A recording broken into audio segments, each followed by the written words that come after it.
الcultural intelligence أو الذكاء الثقافي جزء مهم لو حد عايز يشتغل في بيئة أو في شركة مالتي ناشونال أو في دولة أجنبية. لو أنا الجزء ده عندي ضعيف وعايزة أطوره اللي هو الCQ أو الذكاء الثقافي، إيه نصيحتك ليا؟ ايه ببساطة شديدة accept others، او يعني نتقبل الاخر زي ما هو. وانا اتعامل مع هذا المنطلق ان انا عايز اتعلم الشخص ده بيفكر ازاي، او ايه البيئة اللي هو جاي منها كثقافة، كنوع تعليم، كحاجات كتير.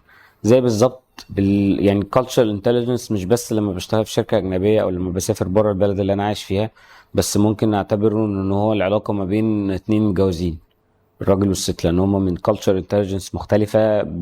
كل واحد ليه طريقة تفكير، من مدن مختلفة في نفس البلد. زمايلي اللي في المدرسة اللي أنا كنت فيها صغير زمان عن المدرسة اللي أنا رايح لها. فأي حد مختلف عني لو أنا تقبلته وتعاملت معاه من هذا المنطلق، من غير ما أحكم عليه، من غير ما أقول إن هو مش شبهي، من غير الحاجات دي كلها، هنفهم بعض أكتر وهنعرف نتعاون ونتواصل بشكل أحسن.